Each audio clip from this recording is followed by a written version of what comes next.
Why, hello there, my good children. So you want to learn some grammar, right? I'm going to teach you some good stuff today. Okay? Today, what we are about to do is I'm going to show you a basic grammar lesson, and mostly punctuation. So if you guys have ever had to learn punctuation in elementary school and you just couldn't make it stick in your head, this will be a good video to watch because it'll be a good refresher. I'm going to go over the basics, and I'm also going to teach you some weird punctuation in the process. So for this, I'm going to be using a PowerPoint. I'm also going to be using my lovely notebook with DocCam, and then we're going to do it all at once. So the way that this works is I have my notebook right here. I'm going to take the notes with you as I'm going through the lecture. You do not have to take notes the way that I am doing it. It is purely for demonstration purposes only. Okay.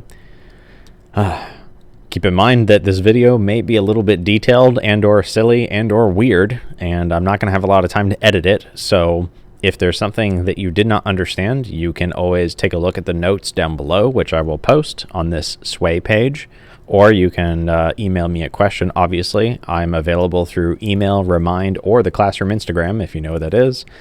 And that's pretty much it. If I go through anything too fast, hopefully I don't, but pause the video when you need to take notes, slow down the video, or rewind, okay?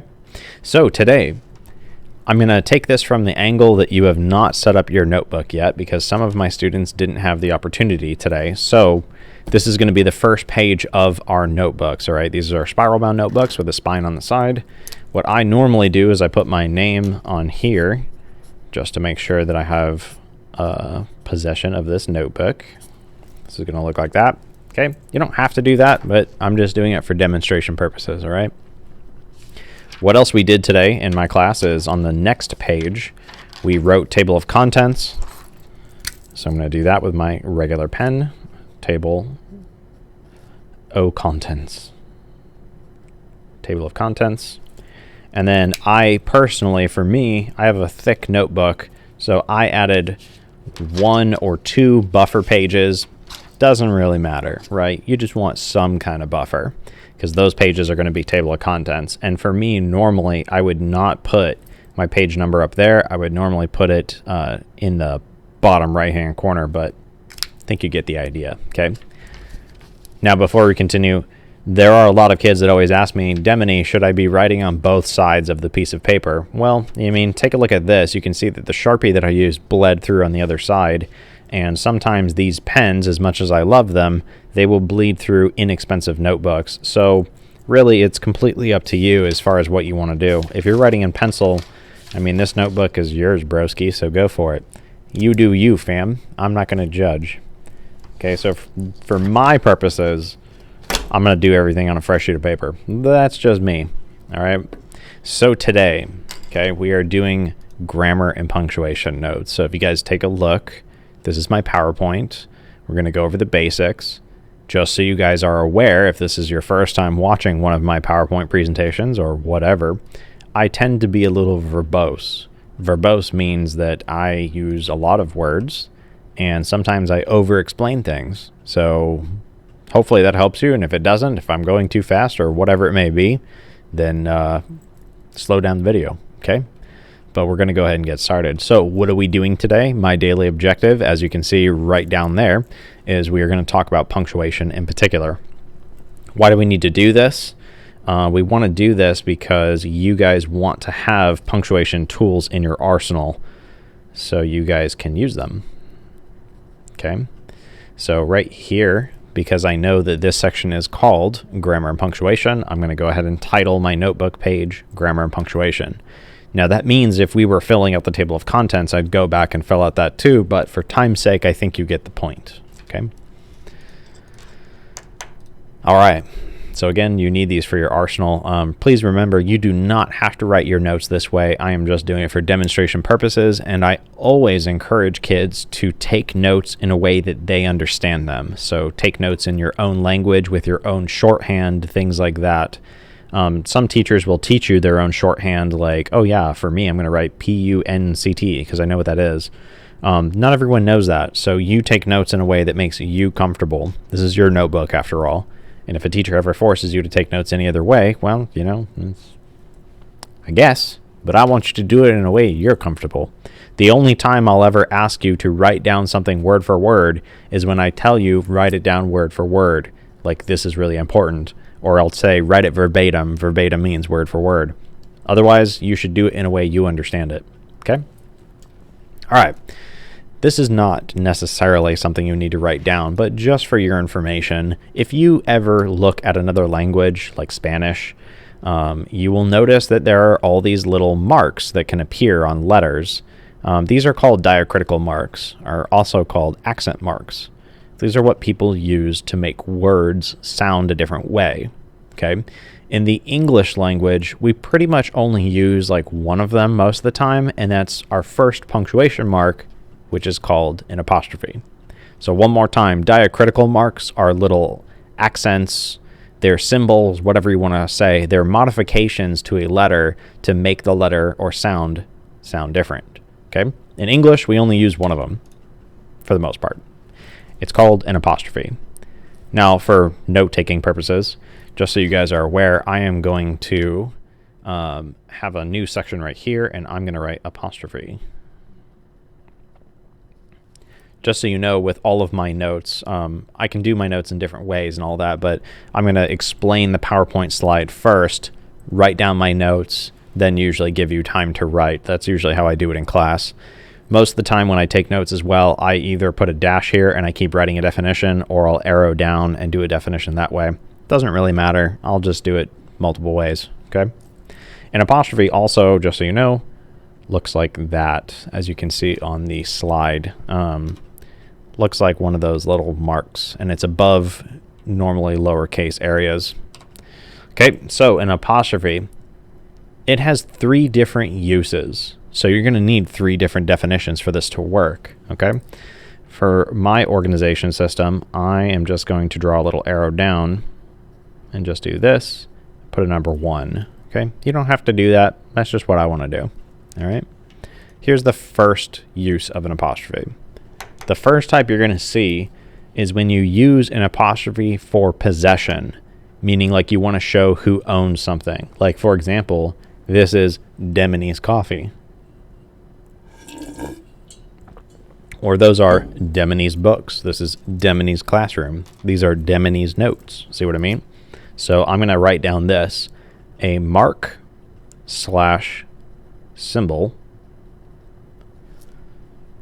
to show possession. A mark or symbol to show possession. Now for me personally, I want to write an example in my notes. If you were taking like really in-depth notes, I would recommend just writing your examples below and just put like EX or something like that. But for these are pretty simplistic notes, so I'm just going to put it in parentheses over here. I'm just going to say Demony's class.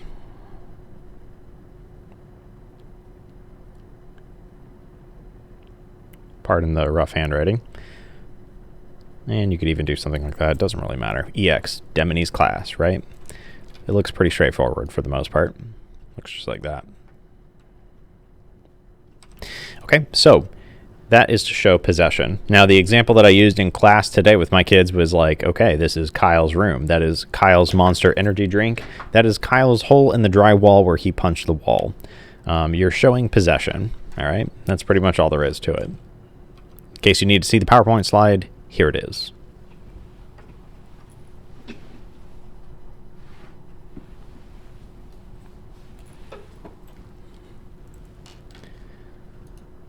So moving on, the second type of apostrophe that you're going to see, real quick in my notes, going to draw another little arrow, like that.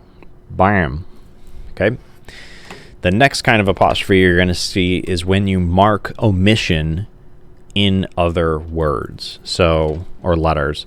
So in case you don't know what omission is, take a look at the screen and you'll notice, oh my God, there's like a remote on my notebook now. Well, I don't want that remote there. I want to omit it. Now I could just slap it away, right? But I don't want to be mean, because what if the remote has feelings, right? So if I omit that remote, what I'm doing is taking it away. So one more time, if it's in the way, I need to omit that from my notebook. So what I'm doing is I'm taking it away, because I don't want it there, right? That's what apostrophes can do, okay? So what I'm going to write down is a mark or symbol. And again, you could have skipped a line here, but it's just up to you. A mark or symbol to show omission of letters. A mark or symbol to show omission. Just in case you don't know how to spell omission, here it is. It is O-M-I-S-S-I-O-N. Now the example that I use in my classroom, which I'm going to write down right here, is the word something. So my mother is from Oklahoma. And I don't know if you guys know anything about Oklahoma, but in Oklahoma, or the Midwest in general, they speak English, but it's their own version of English, because there are different versions of English literally everywhere. If you guys have ever heard of the term Spanglish, it's like a combination of Spanish and English. It's kind of like that, okay? Or if you've ever heard of people from New Orleans, they have, or as they call it, Nolans, okay? They have their own version of English down there. Or people in Boston or New York, or people in Scotland and Ireland. English is all over the place, but there's like different versions of it, right? So my mom's from Oklahoma, and in Oklahoma, they don't necessarily speak like standard perfect English, whatever that means. I don't think that even exists, but they have like a southern drawl, right? So my mom, instead of saying, "Oh yes, we are going to go get you something to eat." See, nobody really talks like that, right? Like it just makes it sound like a robot. So my mom would be like, "Yeah, we gonna get you something to eat." Okay, thanks, Mom. Or she would be like, instead of "I have a great idea for you," she would be like, "I got an idea for you." Okay, so it'd be like fur instead of for, and idea instead of idea. That's just how they would talk, right? So if you look at my PowerPoint slide right here, it says, "We gonna get you something to eat now." So that's how you would use an apostrophe. You would mark the omission, or you taking out certain letters and things like that. Now you could also, these are terrible examples, but they do work with contractions, like it and is its, or I and am combined is I'm, or let and us, it's let's. So you could do things like that if you really had to. So that's it. Okay. And keep in mind, there is no perfect version of English. I don't even know what that means. There's so many different versions out there. Who cares? Okay, next. This is your third definition, and while I'm drawing my little arrow, I will explain. So if you guys look at that picture, in the picture, I have like these metal typeface characters. If you guys don't know what those are, back in the day, people would have to, like, in order to print something, they would have to find an article that is written, and they would be like, "Okay, cool, I have this article, but I need to mass produce it," right? So then they would go over to like a large shelf or a bin or whatever that would be full of these like metal pieces, and on the ends of these metal bars would be like letters, and so they'd have to select each individual letter, and then they put it in like a bracket, like you can see in the picture here, and then they would lock it all together, and that would form the sentence. So each one of these little bars right here would be like an individual character with the spaces and everything, and even like punctuation marks. And so what they would do afterwards is they would clamp all these together, cover it in ink, and then they would press that onto a piece of paper. Boom, printing press. Okay, that's like the general gist of it. So when I refer to like individual characters, what I really mean is like each individual letter, symbol, or whatever. That's what I mean by typeface characters. If you guys ever take a look at a keyboard, for example, you can see right here all of these keys that are individual letters, numbers, whatever. Those are typeface characters. So what does apostrophe do? Well, an apostrophe is a symbol or mark, whatever you want to call it, a symbol that shows the plural, of individual characters.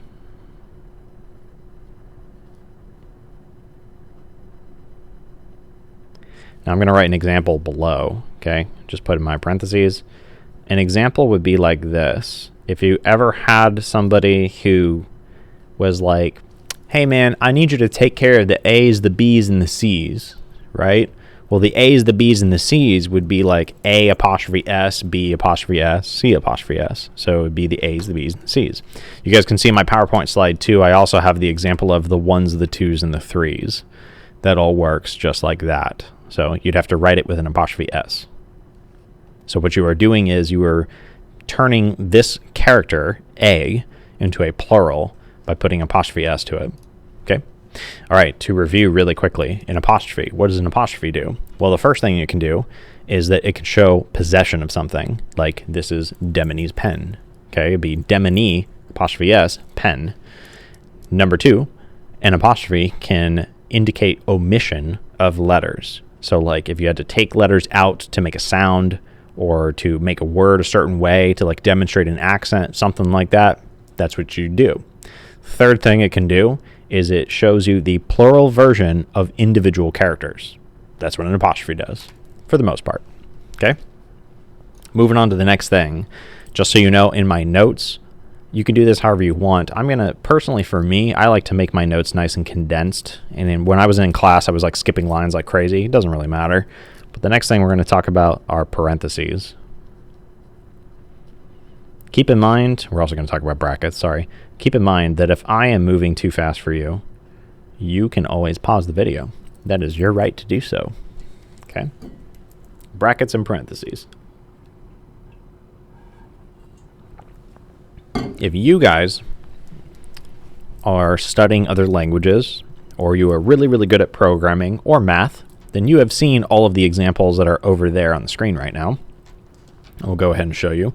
There are many different kinds of brackets and parentheses. You guys can see here, like the ones in red right here are like the standard run-of-the-mill, pretty average bracket parentheses, right? But then you have these fancy ones, like you have curvy brackets. Well, those are mostly used in math and programming. You have angled brackets, which are used in math all the time, like the greater than, less than symbols. If you guys ever study Eastern languages too, you'll see that you have corner brackets. Corner brackets are really, really common for things like quotations in other Eastern languages, okay? So anyway, we're only going to talk about the ones in red because that's all we have, and I'm just going to do one of these. Again, you can do this however you want. I'm just doing it my way, okay? I'm going to draw my little parentheses. I'm terrible at always drawing these. Parentheses. What do parentheses do? Okay, it's really easy to demonstrate this concept when I'm teaching it in class. It's a little harder when I'm pre-recording a video because I'm by myself, but this is how I like to do it. So hopefully, if you were watching this video, hopefully you understand what slow dancing is. Slow dancing is when you take your partner like this and you know you're swaying and doing the thing or whatever. Well, I'm going to kind of use that as like my mental image for some of the stuff that I'm going to talk about. So keep that in the back of your mind. We're going to use that for later. Okay. Parentheses, I'm getting ahead of myself a little bit. Parentheses are used to clarify information. And if you don't know what the word clarify means, that means to make clear. So what I would write down on your notes, if you guys are taking a look, I said this: definition used to set apart information from the main piece of writing to clarify your thoughts. And I even use parentheses in that definition to clarify my thoughts. So I'm going to say this: symbol, or it's a pair of symbols rather, a symbol to clarify info. That's what I wrote down for me. Now I understand what that means. If that doesn't make sense to you, write it down in a different way. But you use an opening and closing parentheses mark to make clear information you may have not made clear already. Keep in mind that, like, when it comes to essay writing and things like that, a lot of people usually don't, like, for the most part, a lot of people will not do things like this. If you look at my example, reading is definitely not the most entertaining thing in the world for young people. Well, why? Oh, because mostly it can be hard to find something worth reading. A lot of people don't actually write like that in the real world, mostly because you could have just gotten rid of the parentheses marks and used a comma and just linked it all together anyway. So parentheses are like, let's just say you're in the middle of dancing with your partner, right? But you have to like sidestep to go do something else really quick, right? Like, let's just say like somebody's poking you on the shoulder and they need to tell you something really quick. So you're going to stop what you're doing to be like, what? Oh, okay. And then you're going to go back to what you're doing. It's kind of like that. Or if you're having a conversation with somebody and you're over here explaining something to them, oh, but you have to go over here and tell someone something to somebody else, and then you go back to what you're doing. It's kind of like that, right? Think of it that way. I hope that helps.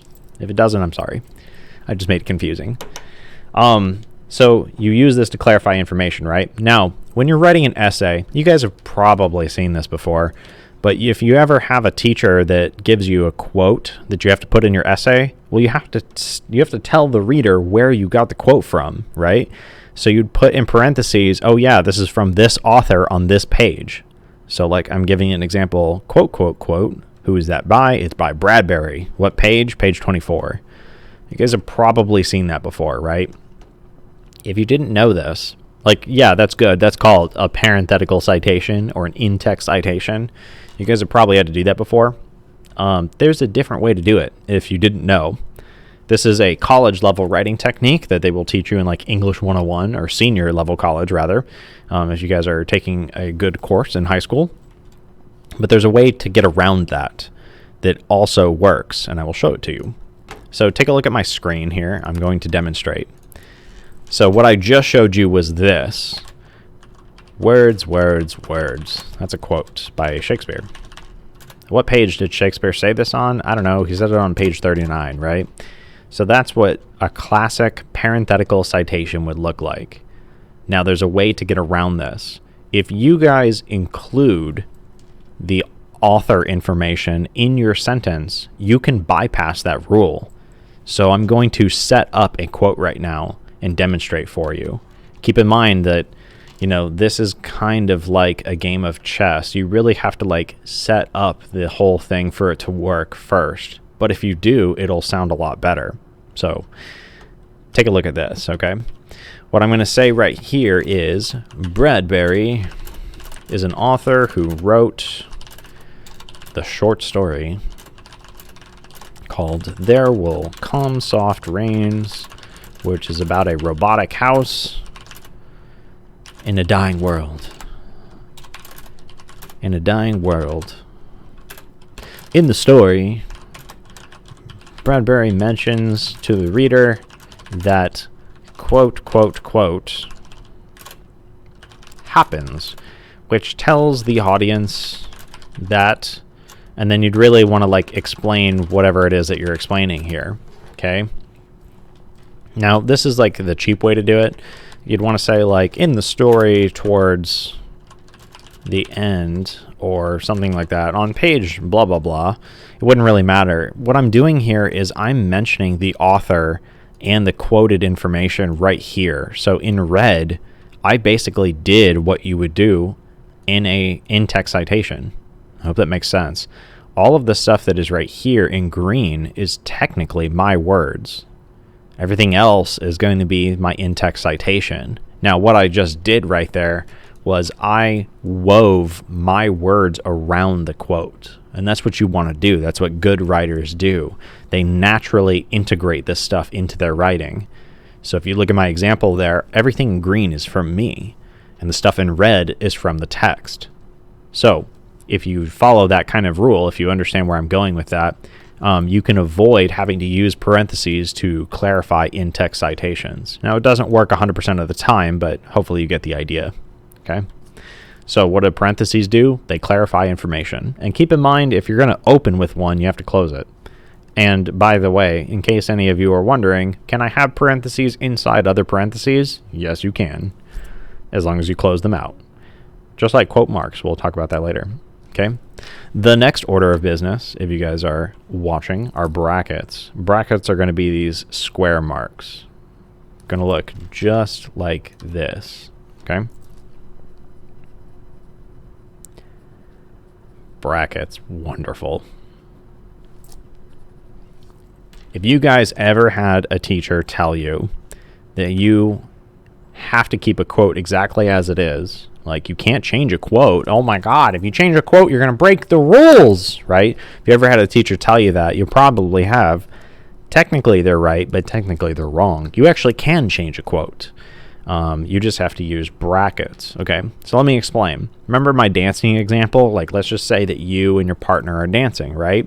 And then just somebody slides in and just completely takes over the dance. Like they just interrupt you and they just like take your partner and they start dancing with them.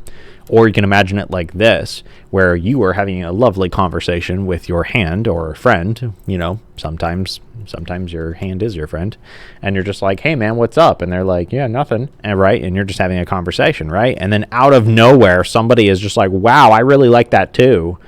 And then you and your friend just awkwardly do one of these. Like, who is this person who just came into the conversation, right?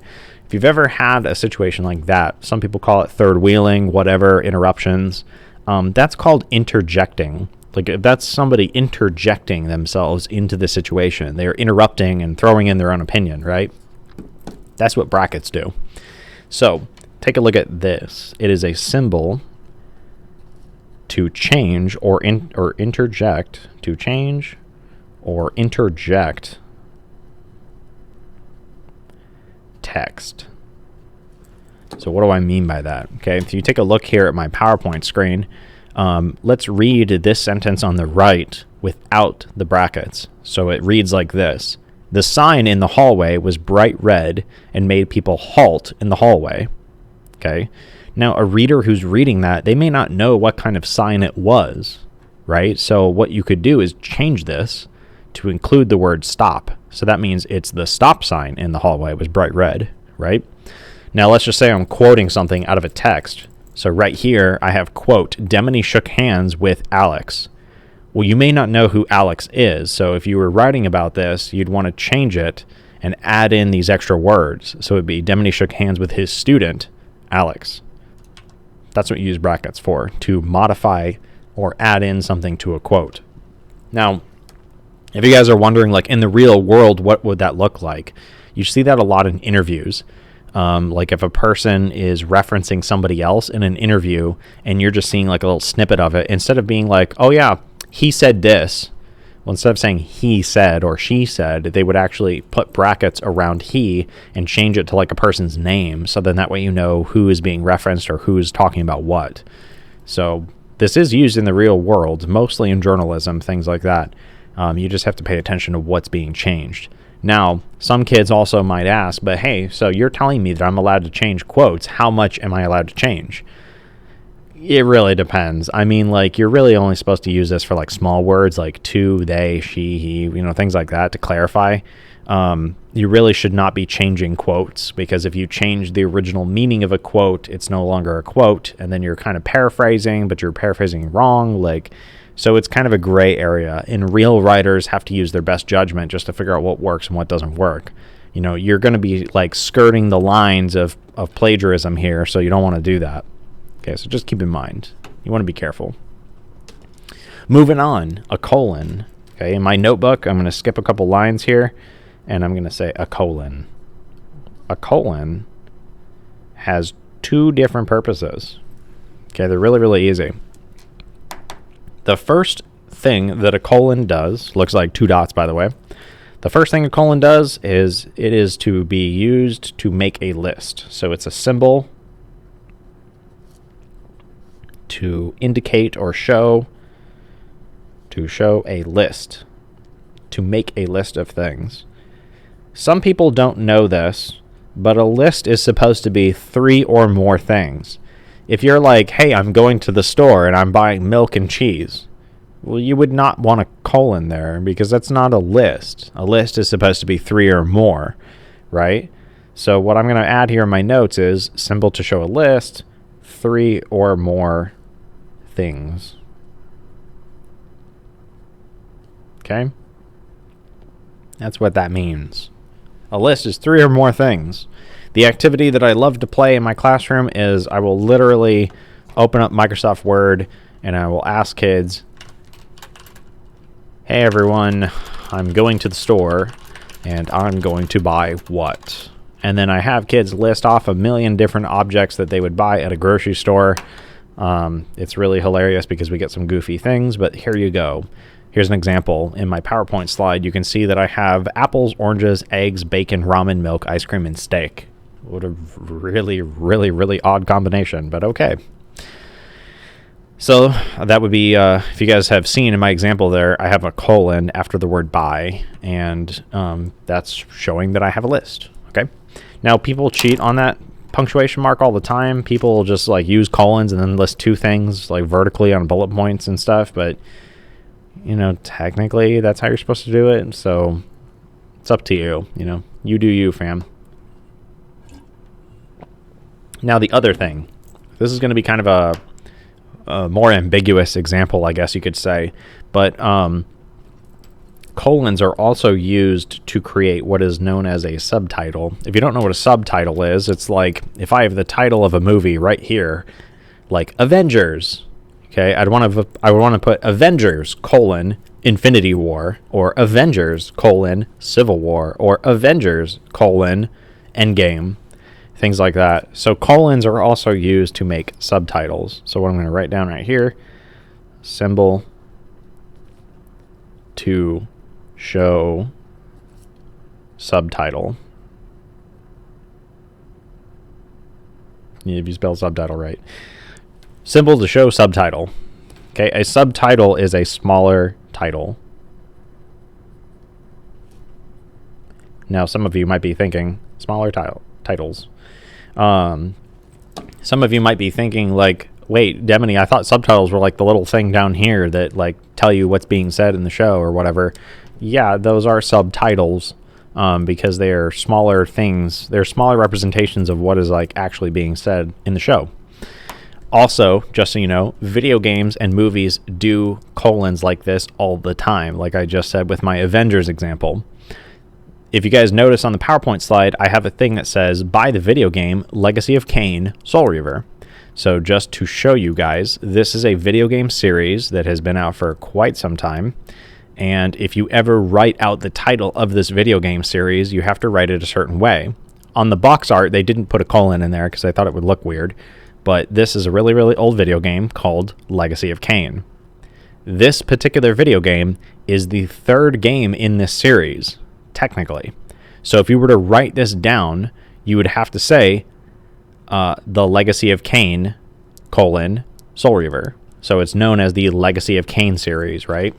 There's also like Vampire the Masquerade, Bloodlines, or things like that. Like, if you guys have ever seen The Hunger Games, like The Hunger Games is just The Hunger Games. But usually the sequels are like Hunger Games, Catching Fire, or something like that. Or Harry Potter. It's like technically Harry Potter and the whatever. So things like that. That's kind of a cheesy example, but it works. I do have another example here if you want to take a look really quick. So back in 2005, there was a remake of the movie King Kong. Again, for some reason, because they keep remaking this movie. And it was made by Peter Jackson. And so people started calling it Peter Jackson's King Kong. Right? That's a pretty long title. And they also made a video game out of this.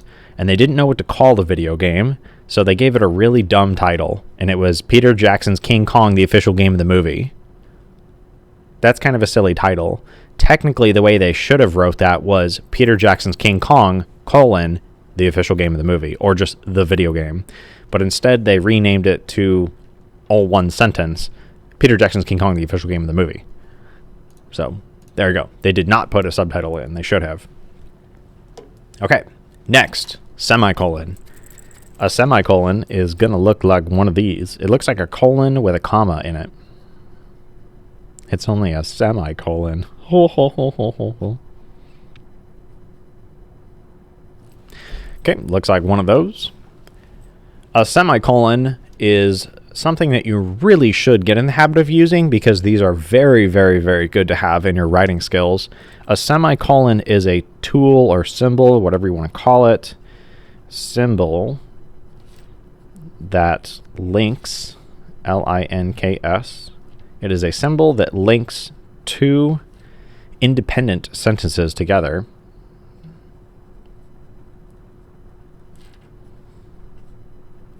So if you have sentences that could very much stand on their own, a semicolon can link them together. This is called an independent clause. An independent clause is a sentence that can stand on its own. So take a look at my PowerPoint slide here.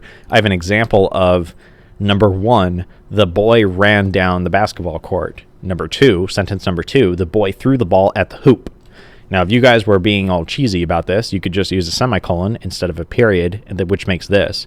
The boy ran down the court. He threw the ball at the hoop. Now, that works, don't get me wrong, but it's kind of boring. Like, if you're going to use a semicolon, you usually want to put like more words to transition between the two ideas if you can. So if you look at my bottom example, I said this: the boy sprinted down the court with a flicker of speed. Okay, well, why? That's where you go to the next sentence. He leapt up and threw the ball as best as he could to try and make it in the hoop.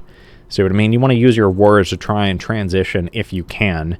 There are some people that will use a semicolon as like a hard stop, and then they'll transition to something completely different, which, like, I mean, I guess works, but it wouldn't sound very good. So you really want to use your words to try and make it flow from one idea to the other, if you can. But what does a semicolon do? It's a symbol that links two independent sentences together. There you go. Now, a comma. Okay, commas are kind of complicated, but once you get them down, they're really not that bad. A comma is going to be that little symbol down there. So it's like a lower apostrophe. And a comma is supposed to be a brief pause between clauses. So a brief pause is going to be like a little part for you to do this and then keep going. Okay. A lot of people, like, they kind of ignore, comma placement, things like that. But comma placement is actually really, really easy. You just have to learn to hear the words in your head or breathe the words with your body. It's not that hard. So for a definition, what I'm going to write down here is a comma. Notice how I didn't skip a line this time, but it doesn't matter. A comma is a brief pause. Had a little brain fart. Leave me alone. Okay. A comma is a brief pause. A brief pause is going to be something like this. The boy ran down the street and threw the ball into the hoop. Just like that. It's a brief pause. Okay. Now, if you're reading out loud, and you get really good at reading out loud, you'll learn like character, tone, things like that just by understanding comma placement and breathing practices. If you guys want to get better at reading books out loud, like, exaggerate the pause just a little bit so you can get a feel for how the character is talking. Okay. If you guys ever see, you probably don't know this guy, but William Shatner was a dude who was on the original Star Trek series a long time ago.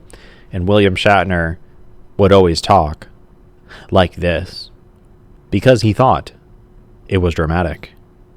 That would be a guy who is putting too many commas in his sentences. Kind of like the sloth from Zootopia. If you guys remember the sloth from Zootopia who was talking all slow like that, William Shatner would be a guy who would talk like that because he thought it was dramatic.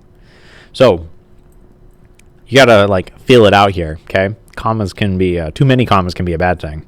And if you guys look at my little quote there, I say words, words, words. Yay.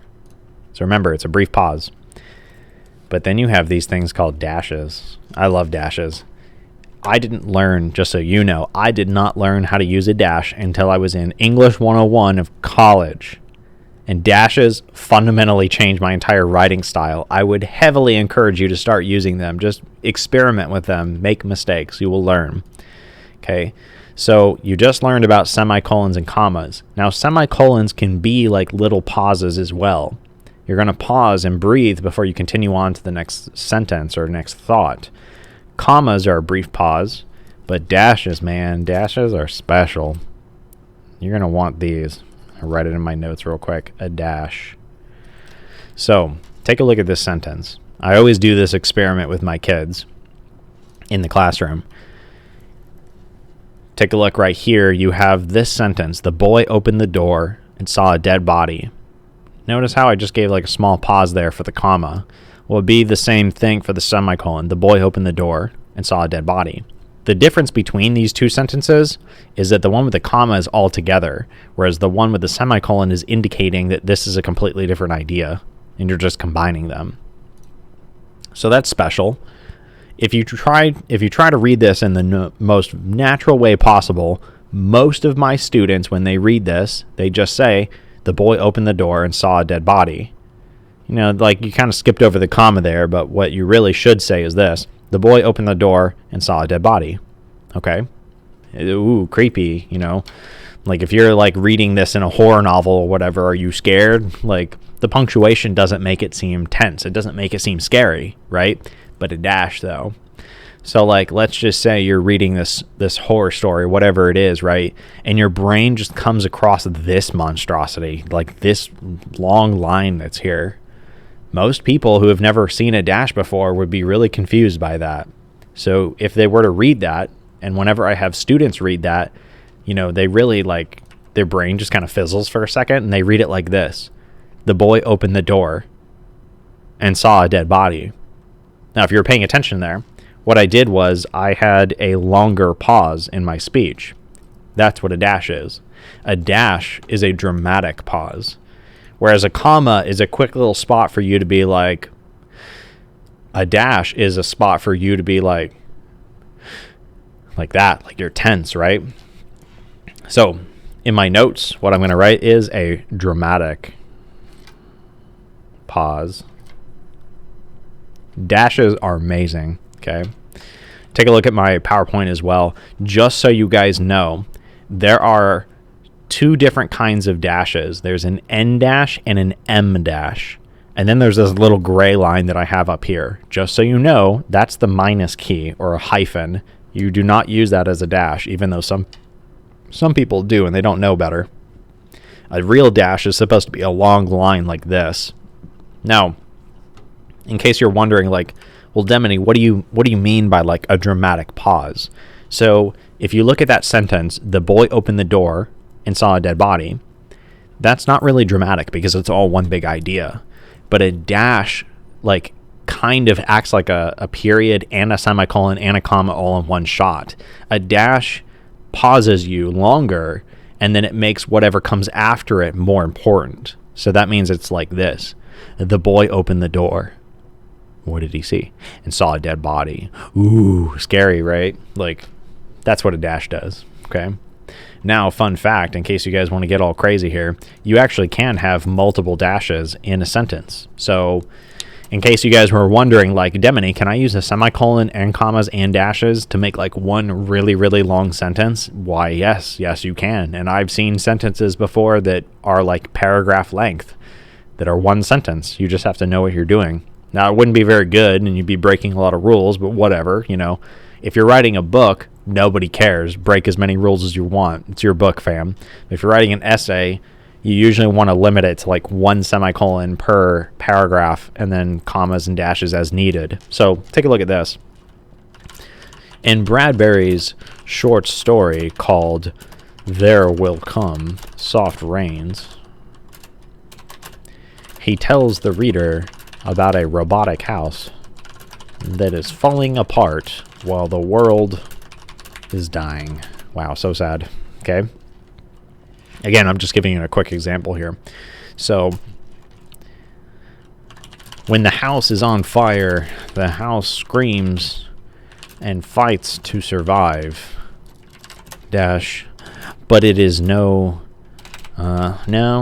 but there is no hope to be found. Ooh, see, so ominous. Now when I add in like that dash there, but there's no hope to be found, it makes it so ominous and scary and, you know, worrisome, right? Now keep in mind, just how I taught you with parentheses, if you guys remember, parentheses can be used to like sidestep and go say something else and then go back to what you're saying. Dashes can do the same thing. And dashes, like whatever information comes after or in between them, becomes really, really important. So take a look at this example, okay? Bradbury is trying to tell the reader that this is a serious problem for the characters.